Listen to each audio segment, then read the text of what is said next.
My computer has turned evil, by user Metamorpheus New. Me, hello, ma'am, how can I help? Lady, my computer has turned evil, I need help.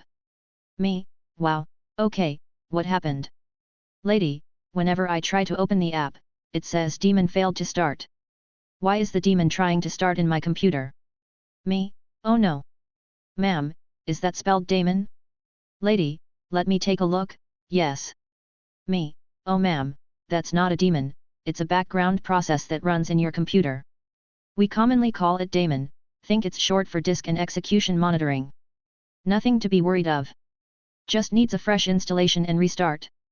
Lady, for holy sake, why they named it like that?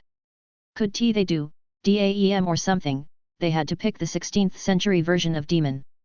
You're the one that asked IT to be the DJ. What did you expect? By user JMay82. Production's ramping down for the year and the plant manager asked me to find a way to get music playing on the shop floor. I've nothing better to do at the moment, so I said I'd take a look. It turns out, all I need is a component audio, RCA, cable that I can plug into the amp. The one cable I don't keep in my bag of tricks. After digging through an empty office, I found the cable. Unfortunately, it's got a 3.5mm audio jack on the end and none of our gadgets have those anymore. Dig through my bag of tricks again and find the adapter Apple included right after they ditched the audio jack years ago.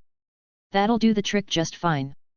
Plug in my phone to the amp and hit play on one of my playlists. Adjust the audio so I can hear it and begin walking the production floor. Immediate complaints. Apparently, I'm the only one that wants to listen to Pantera while I count widgets.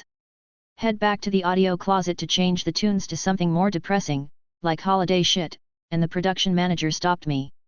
Music on the floor is no longer wanted. Oh well. I've got my headphones. Coworkers' knowledge stopped at the USB stick, by user Pajarama. Here we go again. Another last-minute rollout of services to a client who has been promised the world in a gold-plated basket by my colleague known as GH. I got the call, the new client is a go, it's going to be a slog, 60 computers, we need to run round to each computer and get our software on them and rip out all the previous company's stuff. Those words from GH were enough to give me a migraine the size of Neptune. It's like the scene from The Matrix when it's revealed the machines keep the humans in a simulation of 1999 at humanity's peak. His knowledge seemed to stop then too. We need to be there from 7 AM so we catch them as they come in, we need to get them onto the new Wi-Fi and get our software on there, get them configured for the new VPN, swap the antivirus client, patch them and deploy all our other software. If we grab 2 or 3 USB sticks we can work on multiple computers at the same time and be finished by 7 PM as they are a nightmare to get off their machines. Oh, dear God, why? I create all the automations for my company and its clients. I've been doing this for years, he knows I do this, and I can automate 99% of all the functions we require in minutes. My brain went into defensive mode, it heard the words, but it bypassed them from actually being processed and dumped them into the blah blah blah waffle bin. To defend my sanity, I logged into their Intune portal. Oh look, 60 computers checked in and all communicating without issue. GH Pajarama, are you listening? Me, hold please caller. GH, what? Me, give me a minute, I'm almost done. GH, done with what? You need to call other client and tell them you need to postpone your visit, this is urgent. Me no. GH, did you not hear what we need to do? You are cancelling that visit and coming with me tomorrow. Me, how about no? I have just repackaged our agent installer as an Intune Win app and applied it to a new security group in Entra. GH, but how are we going to get Intune rolled out to them? He thinks it's a piece of software that needs installing. It took 30 minutes to show him and break it down in a way he can understand. Me so, forget about your USB sticks and running round. I deployed the new Wi-Fi details in Intune last week. At midnight when we are officially in contract, we make the computers members of this security group, they will get our RMM agent deployed, and the procedures I have created for the client will push the new printer queues, install our antivirus, deploy the new VPN client and its config.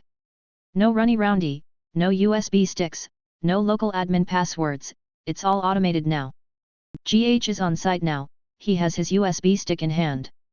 He's struggling to comprehend how they are joining the Wi-Fi without his help, or thinking he has done a great job, and that the 7 machines he has visited already have everything we require done to them. I don't have the heart to tell him that the 50 machines that have come online so far have all succeeded. Approving your own change request, by user Doctorts. Towards the end of my career, I worked for some managers who were control aficionados. We always had more stringent change windows than the rest of IT for even the most minor of changes, and there was always fear that touching anything would be a problem. We generally supported a variety of vended software, plus design and coding around those packages. During rollout of one of these packages, we were a bit behind, so they suggested granting a whole bunch of cross-environment DB permissions that, once we went live, would be huge red flags to any audit. I was the person with the most DB experience on the team, and explained why we shouldn't take this angle, or at the very least, needed to clean them up before the go-live date. I was overruled. About a week before go-live I went through a change to eliminate the ugly DB permissions to meet standards. If nothing else, doing so before go-live would allow us to make the change at a normal time, instead of 0:30 on Sunday morning. Managers were nervous, because all changes are to be feared. Eventually they secretly went to trusted employee, T, next to me, whose work they respected more. T was very sharp but had less database background. They asked him, are these changes that Dr. Z proposed safe? He agreed to check on them. The next time that all the managers were off in a meeting, he just stood up and asked me over the cubicle wall, dude, are these DB changes correct? I said, why yes, they are. Sounds good. Later he went into their office and assured them that all would be well. Far from the stupidest thing that occurred during my tenure in the area. How to lose a notebook and where to find it again, or something like that, by user Gumber Zoidberg. Some time ago I worked in a government agency as an external employee, together with several other external sysadmins. A lot of weird things happened during that time, but this one made me shake my head. My colleague, I'll call him A, and I were in charge of equipment rental, notebooks/laptops, projectors, printers, etc., so other employees could borrow this equipment for lecturing, workshops, and other stuff. To keep track of the equipment, we had a printed list and each borrower had to sign for every piece of equipment they took. Looks simple, doesn't it? One day we did an inventory and realized that one laptop was missing. We went through the lists, asked the others' colleagues, but the laptop was nowhere to be found. And to make things worse, the signature for the notebook was missing. Boss was understandably a little pissed. However, the laptop was actively logged into the network and we were able to ping it. Normally this is not a problem as you can use the IP address to find out in which building and room it is assigned. The problem, the network segment was unfortunately too large, covered several buildings and it was impossible to find out exactly where the laptop was located. A few months went by until another colleague called me and asked if we were missing a laptop. Hell yeah, we are missing one. Where is it? Well, the solution was just stupid, there was a DNS outage in a certain building. Another colleague from the other sysadmin team took said laptop without signing, and used it as a replacement DNS server. The laptop was in the server room in the building, sitting on a table and running happily. There was also a post-it note saying, "Attention, this is a DNS server, do not turn it off." We also found out which colleague was to blame, but that sucker denied it and blamed it on other colleagues. Outcome, no consequences for anybody, but after that we watched like a hawk over the rental equipment until our contracts expired.